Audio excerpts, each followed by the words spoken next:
네, 9월이 들어서고 또 한 주가 지났습니다. 무더위는 아직도 가을을 인정하지 못하는 그런 분위기입니다.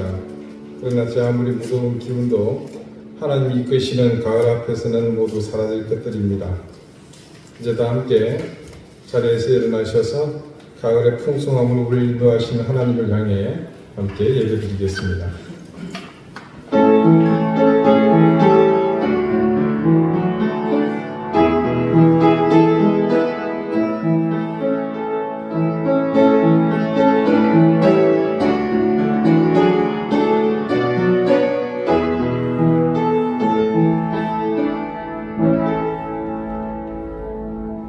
너희는 여호와 우리 하나님을 높여 그의 발등상 앞에서 경배할지어다.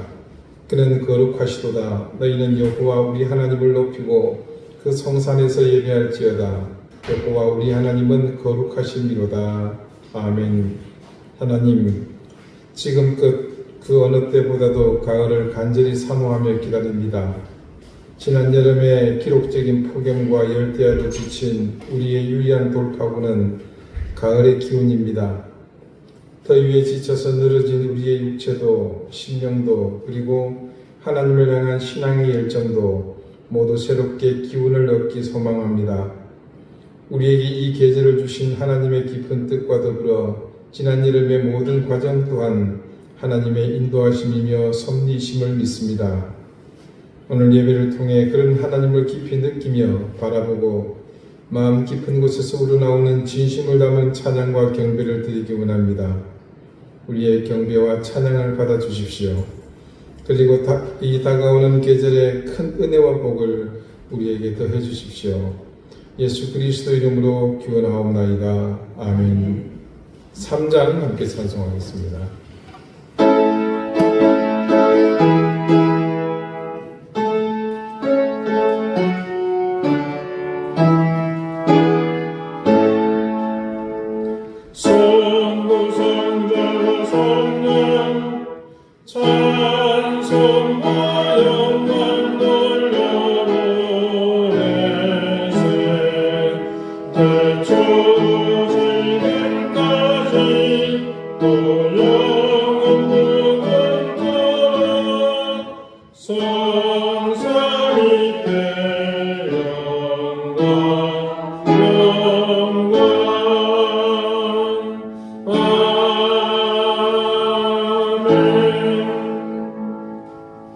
이제 다 함께 참여의 기도를 드리겠습니다. 인애와 자비로 우리 인생을 다스리신 하나님 앞에 우리 스스로 숨길 수 없는 이 모든 죄와 허물을 이 시간 하나님 앞에 고백합니다. 추하고 더러운 욕망을 인생의 목적으로 삼고 살았습니다. 주님을 따라 사는 것이 온전한 인생의 기름을 뼛속까지 새겼지만 죄의 유혹 아래 그리고 우리의 욕망이 이끄는 그 힘 앞에 우리의 신앙은 너무나 나약했습니다. 주님을 의지하고 성령의 깨우치심과 인도하심을 의지하면 될 일을 여전히 내 힘만 믿고 의지하다가 또다시 제자리로 돌아가고 말았습니다. 주님의 말씀 앞에 한껏 흥분하며 들떠있던 그 마음도 그리고 죄를 통회하며 자신의 불의함을 깨닫고 겸손했던 모습도 모두 잊어버린 채 죄를 눈앞에 두고 어리석은 고민으로 괴로워하고 있었습니다. 주님, 우리를 불쌍히 여겨 주십시오. 이제 다시 주님의 은혜를 의지하며 아버지의 자비를 구하오니 우리를 이 죄악에서 건져 주십시오. 이제는 하나님과 나만이 아는 은밀한 죄를 생각하며 계속해서 침묵 가운데 참여의 기도를 드립니다.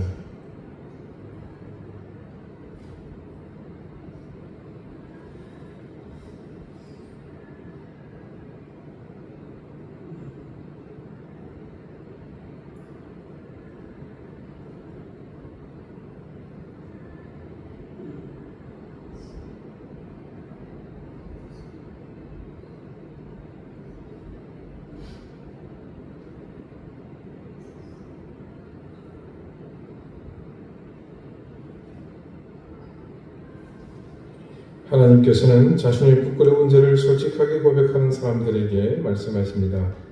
내가 그들의 악행을 사하고 다시는 그 죄를 기억하지 아니하리라. 여호와의 말씀이니라. 아멘. 이제는 사도신경으로 우리의 신앙을 고백하오니 나는 전능하신 아버지 하나님 천지의 창조주를 믿습니다. 나는 그의 유일하신 아들 우리 주 예수 그리스도를 믿습니다. 그는 성령으로 잉태되어 동정녀 마리아에게서 나시고 본디오 빌라도에게 고난을 받아 십자가에 못 박혀 죽으시고 장사된 지 사흘 만에 죽은 자 가운데서 다시 살아나셨으며 하늘에 오르시어 전능하신 아버지 하나님 우편에 앉아 계시다가 거기로부터 살아있는 자와 죽은 자를 심판하러 오십니다. 나는 성령을 믿으며 거룩한 공교회와 성도의 교제와 죄를 용서받는 것과 몸의 부활과 영생을 믿습니다. 아멘. 자리에 앉으시기 바랍니다. 이제 다 함께 성시를 교독하겠습니다. 성시는 교독문 47번 시편 105편입니다.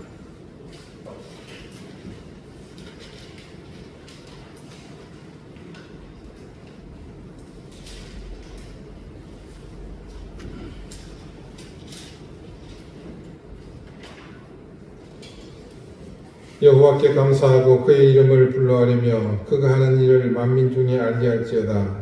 그에게 노래하며 그를 찬양하며 그의 모든 기이한 일들을 말할지어다. 그의 거룩한 이름을 자랑하라. 여호와를 구하는 자들은 마음이 즐거울지로다.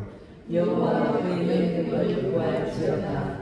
그의 얼굴을 항상 구할지어다. 그의 종 아브라함의 후손 곧 택하신 야곱의 자손 너희는 그가 행하신 기적과 그의 이적과 그의 입의 판단을 기억할지어다. 그는 여호와 우리 하나님이시라. 그의 판단이 온 땅에 있도다. 그는 그의 언약 곧 천대에 걸쳐 명령하신 말씀을 영원히 기억하셨으니 이것은 아브라함과 맺은 언약이고 이삭에게 하신 맹세이며 야곱에게 세우신 율례 곧 이스라엘에게 하신 영원한 언약이라. 이르시기를 내가 가나안 땅을 내게 주어 너희에게 할당된 소유가 되게 하리라 하셨도다. 아멘. 기도드리겠습니다. 하나님, 지금껏 그 어느 때보다도 간절한 마음으로 가을이 오기를 손모아 간구합니다. 이 무더위가 우리에게 필요하다면 머물러야겠지만 그렇지 않다면 속히 그 끝이 이르게 해주시길 구합니다. 그러면서 또한 염려하는 것은 이것이 결국 인간이 더 나은 삶을 지향하며 하나님이 창조하신 자연의 질서를 무시하는 결과가 아닌지 두렵기만 합니다.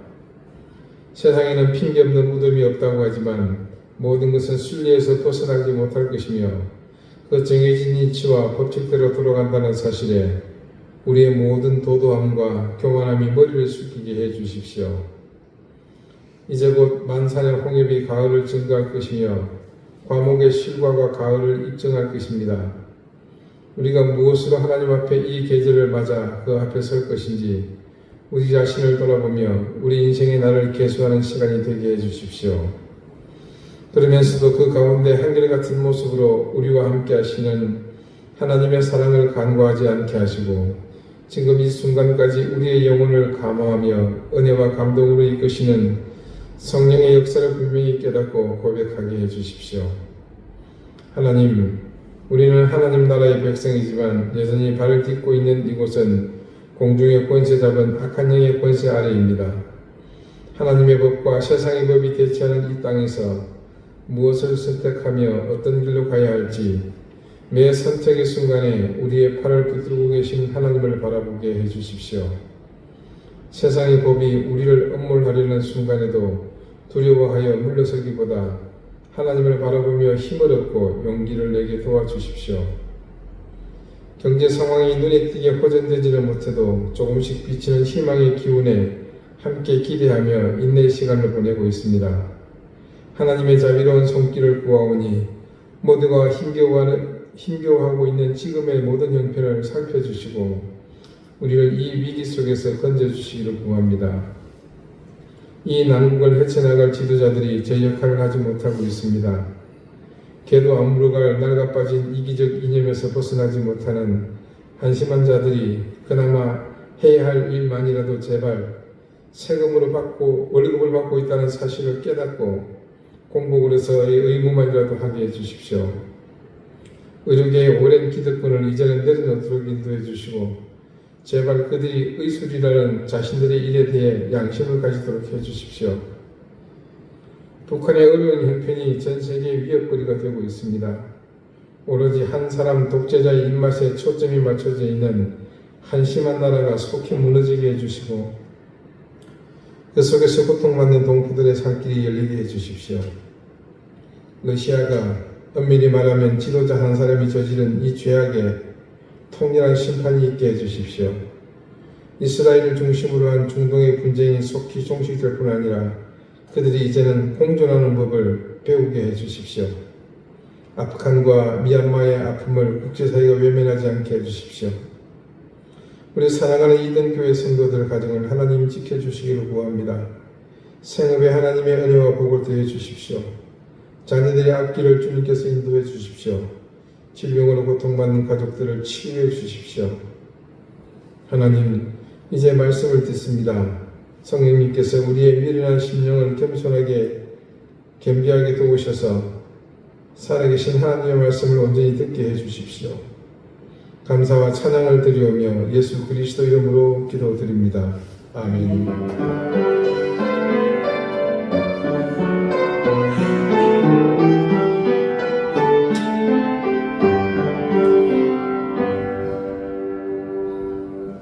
68장 함께 찬송하겠습니다.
오늘 하나님께서 우리에게 주시는 말씀은 신약 성경 에베소서 5장 3절에서 5절까지의 말씀입니다.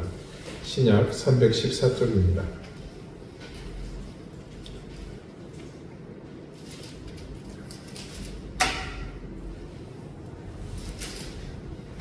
에베소서 5장 3절에서 5절까지의 말씀을 제가 읽겠습니다. 이제 다 같이 자리에서 일어나 하나님의 말씀을 경청하십시오. 음행과 온갖 더러운 것과 탐욕은 너희 중에서 그 이름조차도 부르지 말라. 이는 성도들에게 마땅한 바니라. 누추함과 어리석은 말이나 희롱의 말이 마땅치 아니하니 오히려 감사하는 말을 하라. 너희도 정녕 이것을 알거니와 음행하는 자나 더러운 자나 탐하는 자 곧 우상 숭배자는 다 그리스도와 하나님의 나라에서 기업을 얻지 못하리니. 아멘. 자리에 앉으시기 바랍니다. 하나님께서 이 말씀으로 우리에게 은혜 주시기를 원합니다. 오늘 본문 말씀에 두드러지는 몇 단어가 있습니다. 그것은 음행과 더러운 것 그리고 탐심입니다. 이것들은 우리가 모두 신앙생활을 하는 데 있어서 심각한 장애 요인의 대표격입니다. 우리가 음행과 더러운 것과 탐욕을 물리칠 수 있다면 우리는 누구나 의로운 신앙의 삶을 쉽게 살 수 있을 겁니다. 바울은 오늘 이런 사실을 두고서 그것을 다르게 표현하고 있는 것을 볼 수 있습니다. 5절 말씀을 한번 보십시오. 너희도 정녕 이것을 알거니와 음행하는 자나 더러운 자나 탐욕하는 자 뭡니까? 한마디로 제대로 신앙생활 하는 것을 포기한 사람이라고 볼 수 있습니다. 그리고 그 다음에 뭐라고 나와 있습니까? 곧은 앞에 말이 뒤에 이어 나오는 말을 부연하거나 같은 의미라는 뜻 아닙니까? 곧 우상 숭배자는 다 그리스도와 하나님의 나라에서 기업을 얻지 못하리니 음행하는 것과 더러운 것 그리고 탐욕은 모두가 우상 숭배와 같다는 의미입니다. 아주 적절한 지적이 아닐 수 없습니다. 우상 숭배는 곧 하나님과 다른 대상을 두고 하나님이 아닌 그 대상을 선택하여 섬기고 따르는 것 아니겠습니까? 그런데 그 속을 들여다보면 우상 숭배라는 것이 일반적 의미로 다른 종교의 대상을 섬기는 것도 있지만 실제로는 오늘 지적한 음행과 더러운 것 그리고 탐욕에 이끌리는 삶이 사실은 더 큰 비중을 차지합니다. 전자의 경우는 사실 아주 쉬운 문제죠. 지금 어느 집사님 댁에 갔더니 집 한가운데 불상을 모셔놓고 교회 오기 전에도 하고 있고 교회 갔다 와서도 이러고 있고 주무시기에도 이러고 있고 아니면 어디 아프리카에 패키지 여행을 다녀오셨는데 거기 있는 어느 부족 마을의 시위라면서 나무를 깎아서 만든 거 있어요. 새까맣게 칠해가지고 그 동네 사람도 새까맣습니다만 근데 그걸 또 집에 화장대 앞에 심줄단지처럼 모셔놓고 주변을 정리하고 거기 앞에다가 예쁘게 레이스를 단 깔개를 두고 그 위에 돈도 갖다 놓기도 하고 또 아침에 차도 한 잔 올리고 뭐 음식도 놓고 이런다. 그런 것을 보면 누구나 저 집사님 우상 숭배하는구나 그렇게 생각하지 않겠습니까? 반면에 어느 집사님이 음행을 한다거나 혹은 더러운 짓을 하거나 또 아니면 탐심을 부리는 모습을 보고는 우상 숭배한다고 말하는 사람은 아무도 없습니다. 이런 사실이 우리에게는 사실 치명적인 함정입니다. 우상 숭배라는 사실을 알면 우리는 즉각 그치고 맙니다. 우상 숭배가 나쁘다는 것은 잘 알거든요. 하지만 음행과 더러운 것, 더러운 짓들 그리고 탐심을 우상 숭배라고 생각하지는 않습니다. 그게 우상 숭배인지 모릅니다. 한 번도 그것이 우상 숭배라고 생각해 보지 못했거든요. 그러니 당연히 경계심이 흐려질 수밖에 없습니다. 음행과 더러운 짓 그리고 탐욕 오늘 우상 숭배라고 바울이 지적한 그것들은 늘 사실 우리를 시험에 빠지게 하는 것들의 대표 선수격입니다. 우상이라는 것이 원래 그렇습니다. 다른 경배의 대상인 하나님의 자리를 대신해서 우리에게 자신을 드러내며 선택을 강요합니다. 한마디로 우리가 신앙생활을 바르게 하지 못하도록 시험에 빠지게 하는 거죠.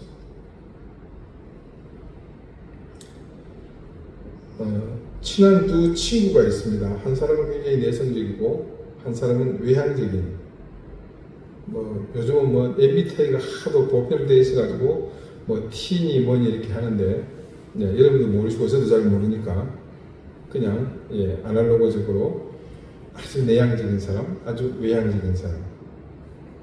어릴 적부터 참 너무 절친한 거예요. 내성적인 친구는 책을 자주 보니까 열심히 공부해서 판사가 되었고 이 외향적인 친구는 성격에 잘 어울리는 사학가가 됐습니다.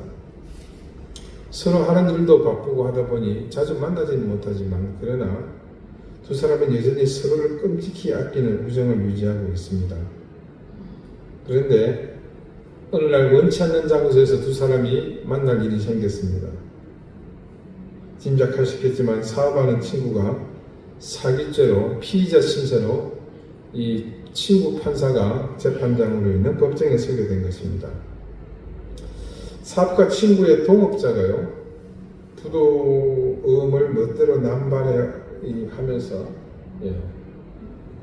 그렇게 받은 돈을 챙겨서 잠적해버린 겁니다. 사업하는 친구가 이 사기죄로 피의자가 돼가지고 그래서 할 수 없이 그 자리에 서게 된 겁니다. 사실 친구도 엄청난 큰 피해를 받습니다. 그렇지만 같은 동업자이기 때문에 법적 책임을 피할 수는 없습니다. 사람들은 그 친구 판사가 자신의 절친한 친구에게 어떤 판결을 내릴지 되게 궁금했습니다. 결과는 이렇습니다. 그 친구 판사는 법에 따라 피의자인 자신의 절친한 친구에게 엄정하게 막대한 벌금형을 선고합니다. 판결을 받은 사부가 친구는 고개를 떨굽니다. 남은 재산을 모두 피해자 구조에 사용해서 빈털터리가 된 사업가는 벌금을 낼 여력이 없는 겁니다. 그래서 긴 시간을 그 벌금만큼 감옥에서 같이 지내야 하는 그런 신세가 됩니다. 그렇게 재판이 끝나고 나서 판사 친구가 법복을 벗고 종이 봉투 2개를 들고 친구에게 다가갔습니다. 하나의 봉투에는 친구가 내야 할 벌금이 있었고 또 하나의 봉투에는 사직서가 들어있었습니다. 공직자의 몸으로 법을 어지럽히고 싶지 않아 하지만 자네를 감옥으로 보낼 수는 없지 않는가. 이 모습을 보면서 사람들은 공과 사를 구분한 이 판사의 행동에 찬사를 보냈습니다. 그런데 이 감동적인 글을 읽다가 한 가지 떠오르는 게 있습니다. 이렇게 공과 사를 정확하게 또 소신 있게 구분할 수 있는 능력은 도대체 어디에서 나오는 것일까? 여러분, 범상한 사람이 할 수 있는 일은 아니잖아요. 그것은 어쩌면 바로 이 판사에게 세상과 상황을 보는 남들이 갖지 못하는 뛰어난 시각이 있었기 때문이 아닌가 싶습니다. 우리나라 같은 세상 인심은 대체로 아마 이러지 않았겠습니까? 자신이 판사라면 친구의 형량을 줄여주거나 너무 눈에 띄어나니까 아니면 여러 가지 앞뒤 상황들 사정을 참작해가지고 자신이 할 수 있는 자신의 역량 아래에서 이 재판에 아무튼 감형을 받을 수 있도록 행사를 했을 것이다. 이렇게 볼 수 있습니다. 그게 인지상정이고 사람 사는 법이잖아요. 혹은 한 발 더 나가서 이렇게 하는 게 세상을 잘 사는 길이다.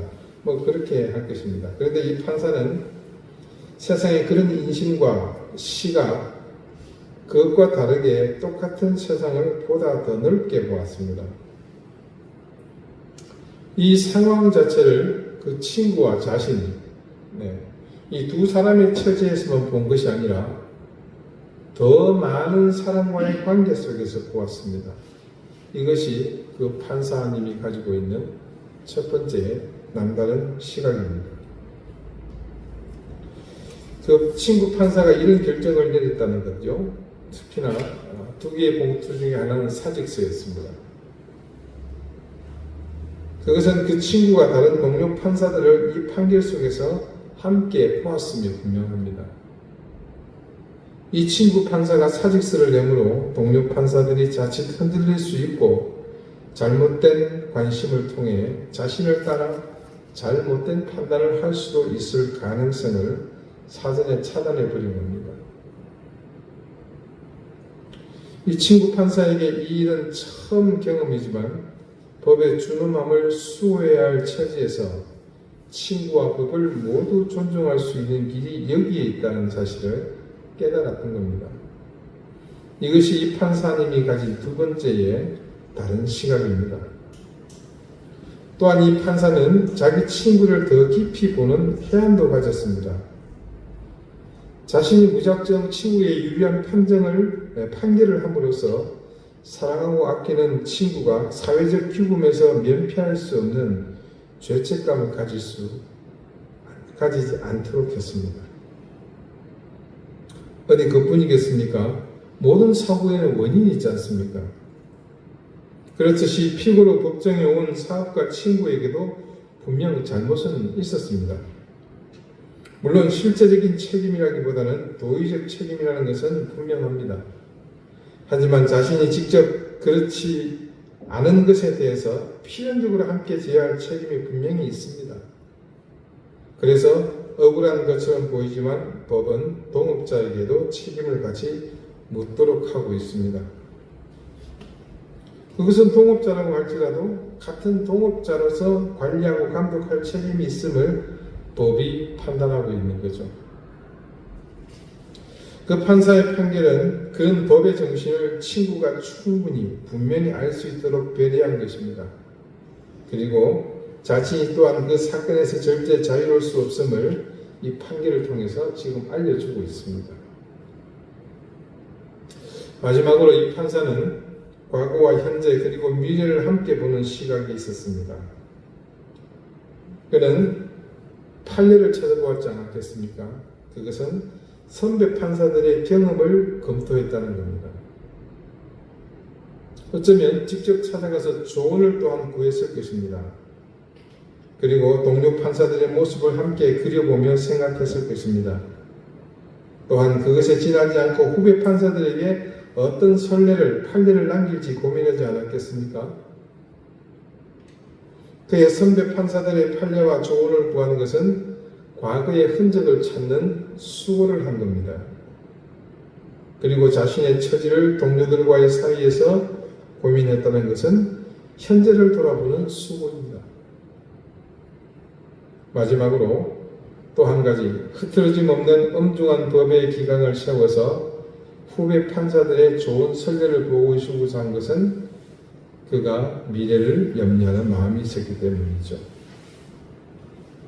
이 친구 판사에게는 과거와 현재 그리고 미래를 보는 눈이 있었습니다. 그래서 그 눈으로 마땅히 보아야 할 것을 보고 그 본 것을 토대로 판결해야 할 당위성을 얻었기에 이 같은 일을 할 수 있었습니다.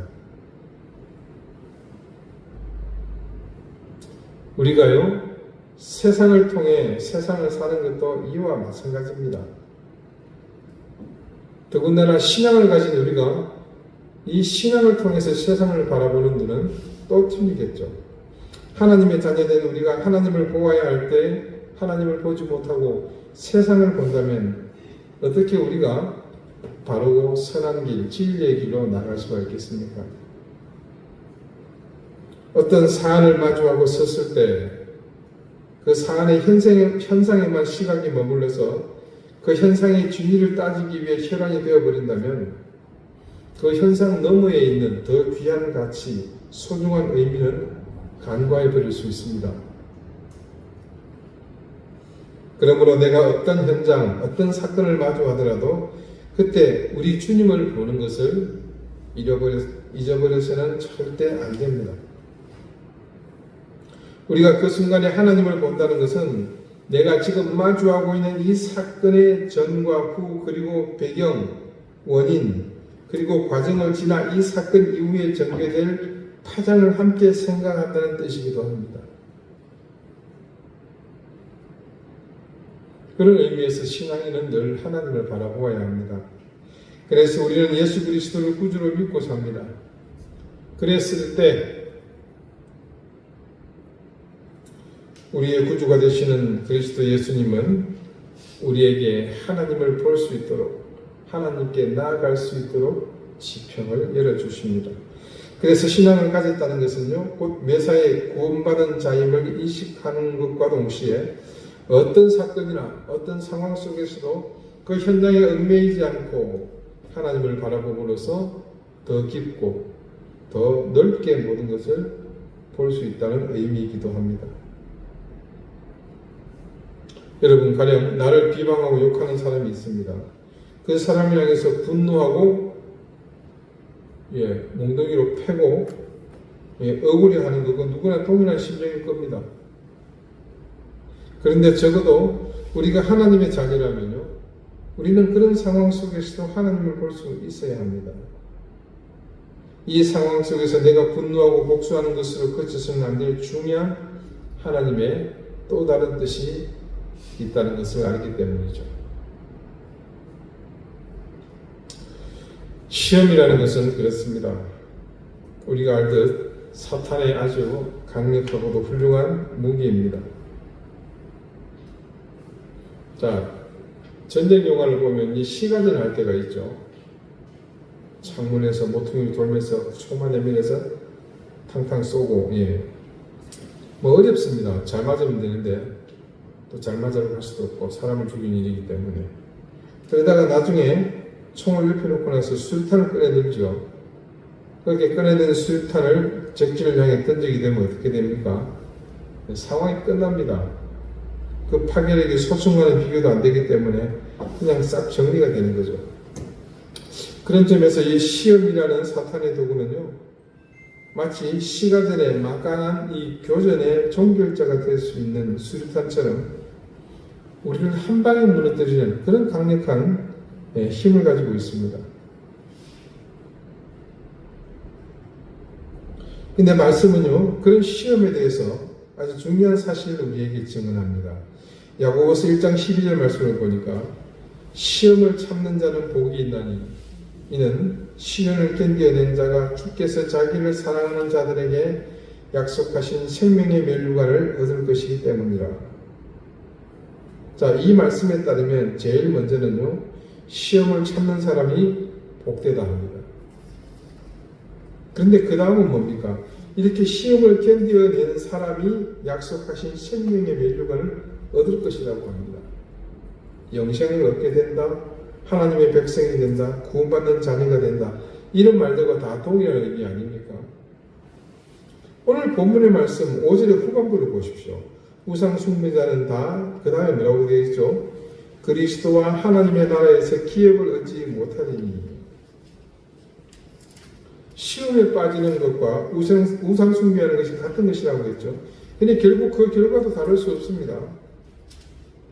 오늘 보십시오. 하나님의 나라에서 기업을 얻지 못하게 되는 상황.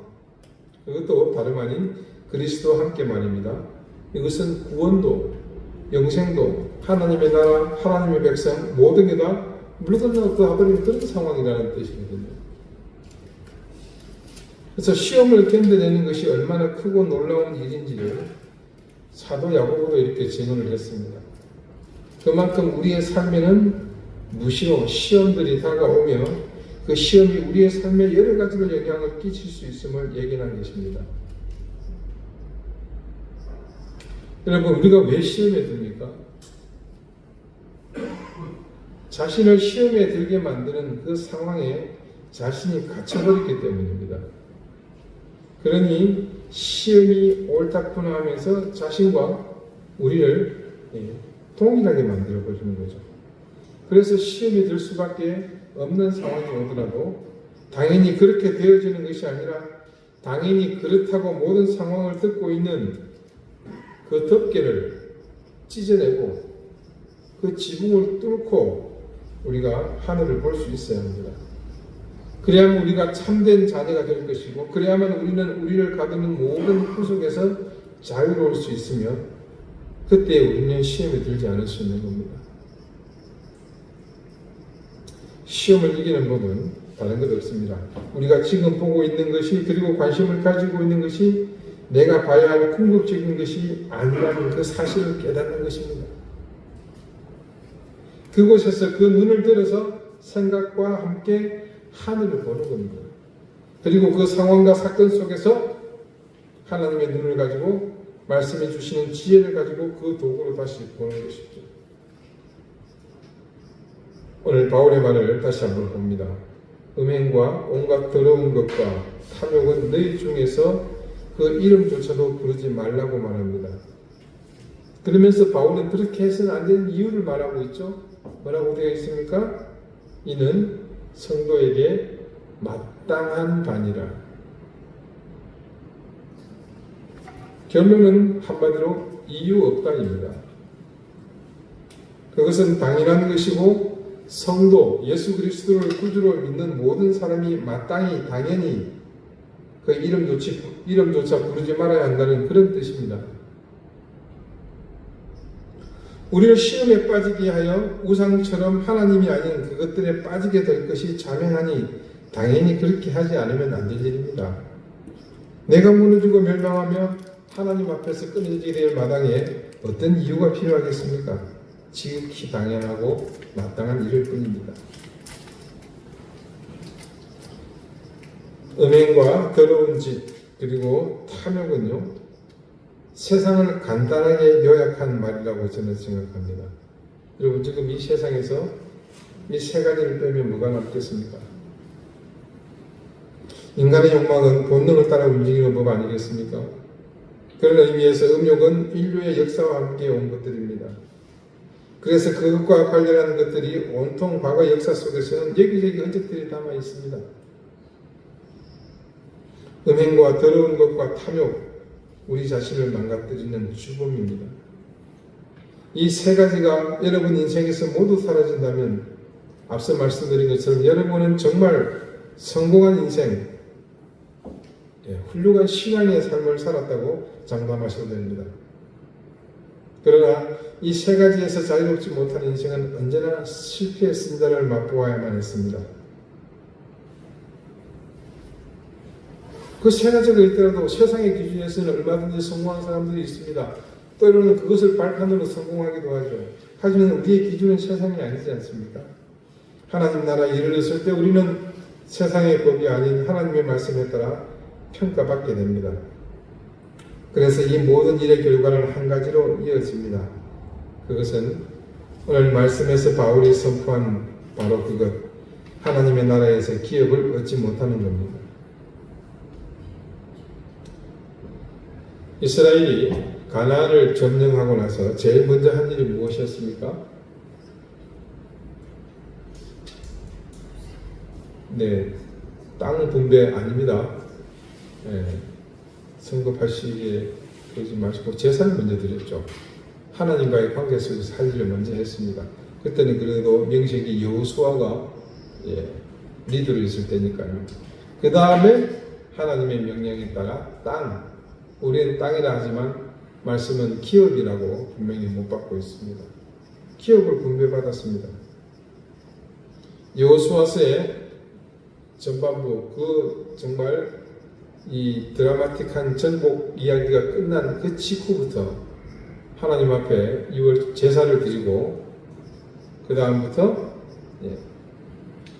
지루하게 이어지는 그 모든 내용, 바로 땅의 분배입니다. 그들이 가나안을 향해 힘겨운 여정을 감당한 유일한 목적이 무엇이었습니까? 바로 이것 아니었습니까? 그들이 그곳에서 받게 될 기업 때문이었습니다. 자, 우리는 종종 그런 말을 하죠.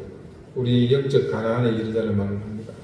우리에게서 여러분 가나안이 어디라고 생각합니까? 이 질문에 누구든 그리스도인이라면 그냥 주저함 없이 바로 하나님의 나라, 천국이라고 말합니다. 그렇다면 우리가 그곳에 가는 것으로 모든 것이 완성되는 겁니까? 아닙니다. 우리도 그 옛날 그들처럼 기업을 받는 겁니다. 그런데 그때 우리에게 아무런 기업이 없다면, 우리가 상속받을 게, 유업을 받을 게 없다면 우리 모든 믿음의 수고는 헛된 것이 되는 겁니다. 말씀은요, 하나님 나라의 기업을 받지 못한다는 말씀, 바로 이전에 한 가지 사실을 더 경고하고 있죠. 그 앞에 뭐라고 되어 있습니까? 그리스도와. 이게 무슨 의미겠습니까? 여기서 그리스도라는 것은요, 우리 영혼의 구원을 지칭하는 유일한 통로, 즉 그런 삶, 음행과 더러운 것과 탐심이 나아가서는 그리스도, 우리 구주 예수님과도 별개의 삶으로 떨어지게 될 것을 경고하고 있는 겁니다. 하나님 나라의 유업만이 아니고 그리스도와도 별개의 것이 된다는 겁니다. 음행과 더러운 것을 쫓아가는 삶, 그리고 탐욕을 버리지 못하는 인생은 결국 하나님 나라의 유업을 받지 못할 뿐만 아니라 종국에는 예수 그리스도께서 우리에게 값없이 베푸신 그 구원의 은혜에서도 떨어져 나갈 뿐이라는 얘기입니다. 이 결말은 결국 우리의 지금 모든 노력들, 그리고 하나님을 향해 매 순간에 쓰는 모든 신앙의 행위들이 무가치하게 되고 만다는 그런 뜻입니다. 현재 제가 속해 있는 이 교단의 총회장님이 음행과 관련된 문제로 법적 공방을 벌이고 있습니다. 다른 사람도 아니고 목회자의 신분으로 그러니 굉장히 쇼킹한 일이죠. 사건의 진위를 떠나서 오랫동안 교계에서 목회자들이 음행과 관련한 일로 여태 숱한 파장들을 낳았습니다. 계속 반복해서 일어났죠. 가장 도덕적이어야 할 공동체에서 그것도 그곳의 지도자가 그런 문제를 일으키니 그 파장은 일반인의 파장과는 근본부터 다릅니다. 결과적으로는 그런 음행 사건은 본인과 음행 당사자뿐만 아니라 가족, 나아가 그가 심무하는 교회의 성도들에게도 씻지 못할 깊은 상처를 안기게 됩니다. 한마디로 하나님의 사랑으로 연합한 공동체를 정면으로 공격하는 일이 되었던 겁니다. 그러니 교회가 음행을 멀리하는 일은 아주 중요한 일입니다. 더러운 짓, 더러운 것, 우리말 더러운 짓으로 번역된 헬라어 아카타르시아는요, 그 용례를 찾아보니까 굉장히 광범위합니다. 그렇지만 한결같이 한 가지 원칙이 있어요. 그게 뭐냐? 하나님이 저주하시거나 아니면 금하시는 것, 혹은 하나님의 선한 것에 반하는 것들을 대변하는 것을 지칭합니다.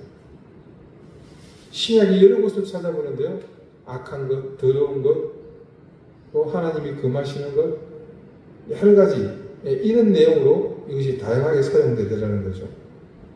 그래서 모든 상황에서 좋지 않은 것, 비신앙적인 것을 대표하는 것들을 이 더러운 짓으로, 더러운 것으로 표현합니다.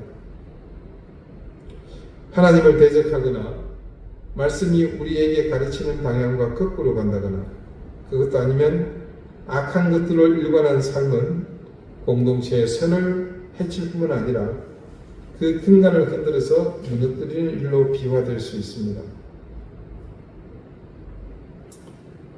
여러 가지 더러운 것들이 있습니다. 그것들이 여러분 가진 공통적인 한 가지 탁월한 능력이 있습니다. 그것은 뭐냐면 바로 그 주변을 함께 오염시키는 겁니다. 그래서 교회에 한번 더러운 영들의 확산이 있고 나면요, 그 다음은 그 엄청난 파장 때문에 다들 주저앉아 버리는 일이 다반사입니다. 탐심은 또 어떻습니까? 바울은 골로새서에서 아예 탐심 자체를 그냥 우상 숭배라고 규정했습니다. 골로새서 3장 5절 말씀입니다. 그러므로 땅에 있는 지체를 죽이라. 곧 음란과 부정과 사욕과 악한 정욕과 탐심이니 탐심은 우상 숭배니라. 비슷한 말이 나오죠. 음란, 부정, 사욕, 악한 정욕 다 아카타르시아잖아요. 하나님만을 섬기며 경배하고 예배하는 우리 신앙의 근본을 해치는 위협, 바로 우상 숭배로 이어진 일이 어디에서 시작된다고요? 골로새서에서 바울은 탐심에서 시작된다고 규정합니다. 바울이 이 사실을 두고서 예수 그리스도와 더불어 하나님 나라의 유업까지 받지 못할 일이라고 에베소 교회의 성도들에게 충격적인 사실을 전하는 이유가 어디에 있었겠습니까? 음행과 더러운 짓, 그리고 탐심을 버리지 않으면 나는 물론이거니와 내 가족, 그리고 마침내는 내 교회 공동체가 무너지는 일은 시간 문제이기 때문입니다. 에베소서는 우리가 다 아는 것처럼 옥중서신입니다. 바울이 감옥에 수감된 상태에서 쓴 편지라는 데에서 그 이름을 옥중에서 쓴 편지다. 그래서 옥중서신이라고 불립니다. 바울이 로마의 감옥에 갇히기 전에 고린도 교회의 문제 때문에 장문에 걸쳐서 두 번에 걸쳐서 장문의 편지를 보낸 적이 있습니다. 그게 바로 고린도전서와 고린도후서입니다. 그 편지의 내용 중에는요, 오늘 바울이 에베소 교회 성도들에게 당부하는 것에 관련한 문제를 겪으면서 그 해결 방안을 모색하기 위한 바울의 처절한 노력이 기록이 되어 있습니다. 그 편지 속에서 바울이 가장 가슴 아파하는 것은 다름 아닌 교회에 일어난 분란이었습니다. 파당이 나뉘었습니다. 음행이 많이 나다 보니까 교회가 너무나 힘들어했습니다. 그리고 여러 가지 은사 문제로 모두가 고통받는 일이 그 교회 가운데에서 일어났던 겁니다.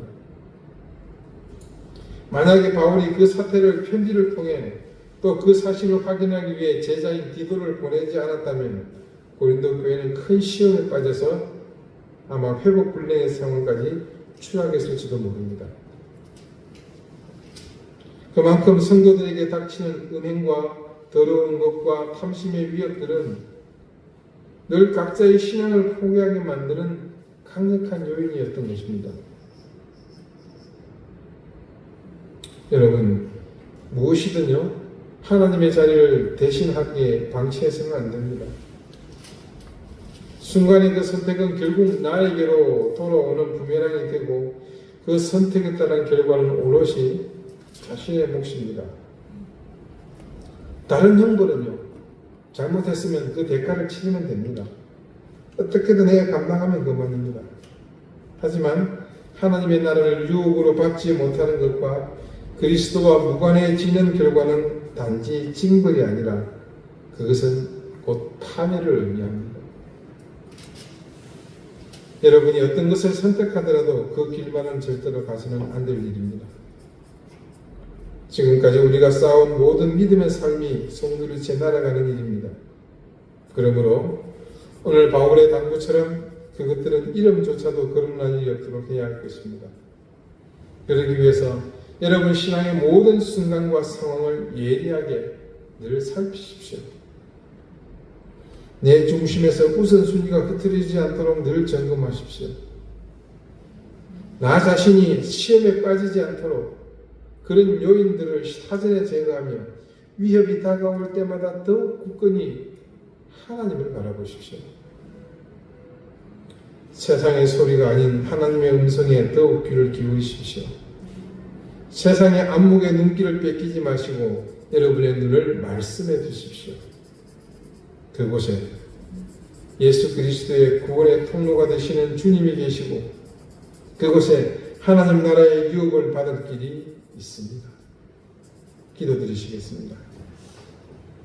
하나님, 바울의 당부처럼 음행과 더러운 것과 탐욕에 우리를 내버려 두지 않게 해주십시오. 그 이름조차 입술에 담지 않게 해주십시오.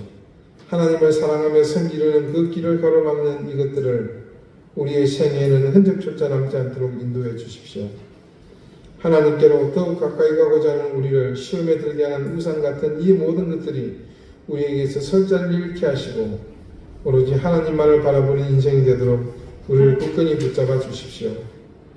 하나님 나라를 유혹으로 받는 길이 우리 인생의 궁극적인 목적임을 늘 기억하며 오늘 우리의 눈과 귀가 마땅히 향해야 할 곳에 있게 하셔서 바르게 듣고 온전히 보게 해 주십시오.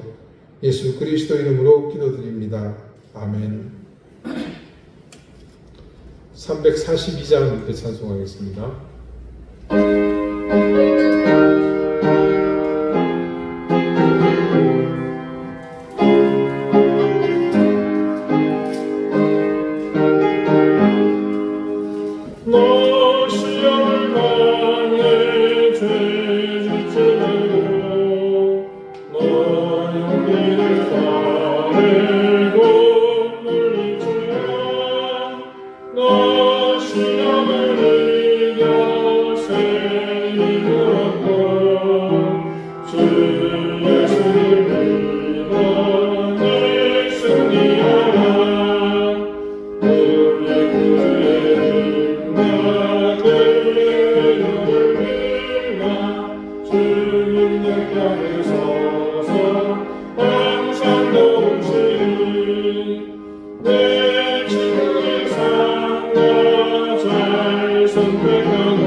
모든 은혜와 사랑을 감사드립니다. 하나님의 은혜와 사랑을 기억하며 하나님께서 주신 것 중 일부를 구별하여 하나님 앞에 귀한 예물을 드렸습니다. 주님 드린 손길을 기억하시고 그들을 위해 하늘의 신령한 은혜와 땅의 기름진 복을 더해 주십시오. 드린 그 물질에 우리의 마음과 정성뿐 아니라 우리의 삶, 우리의 생을 담아 하나님께 드립니다. 기쁘게 받으시며 하나님 우리의 삶이 하나님께 드려진 것처럼 더욱 복되게 은혜롭게 이 세상 가운데 사명의 삶을 살아가는 인생이 되게 해주십시오. 하나님 특별히 병으로 고통받는 가족들을 기억해 주시고 주님께서 치유의 은혜를 더해 주시기를 간절히 구합니다. 뿐만 아니라 자녀들의 앞길을 주님께서 활짝 열어주시고 주님께서 그들에게 귀한 복을 더해 주시기를 기도합니다. 생업의 현장에 하나님 너무나 까마득한 현실 앞에서 하나님을 바라보며 망연자실해하고 있는 손길을 기억하시고 그 위에 하나님의 손길을 더하시며 은혜를 더하시며 생각지도 못한 기적과 같은 일들을 하나님께서 더해 주시기를 또한 간절히 구합니다. 주님, 우리의 마음과 생각들 모든 삶을 늘 주장해 주셔서 하나님 앞에 늘 귀하게 헌신하며 나가는 복된 인생이 되도록 인도해 주시기를 구하며 예수 그리스도 이름으로 공헌 기도드립니다. 아멘. 네, 교회 소식 특별한 건 없고요. 오늘 오래간만에 우리 고팡의 교수님이 예배 참석해 주셨습니다. 여러분 기억하고 계십니까? 이 강단과 이 모양을 만들어 주신 분입니다. 네, 오래간만에 뵈서 반갑습니다. 이제 다 같이 자리에서 일어나셔서 앞뒤 좌우에 계신 분들과 다정하게 인사를 나누시겠습니다. 54장 함께 찬송하겠습니다.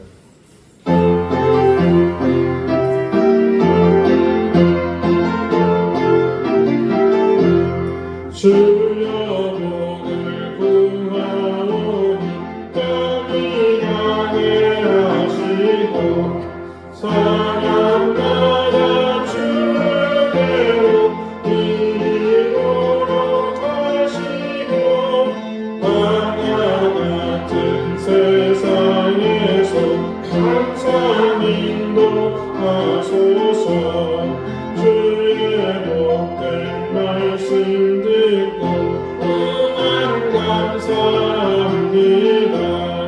구원받은 주의 성도 열매 맺게 하시며 하나님이 우리 함께 항상 계시옵소서.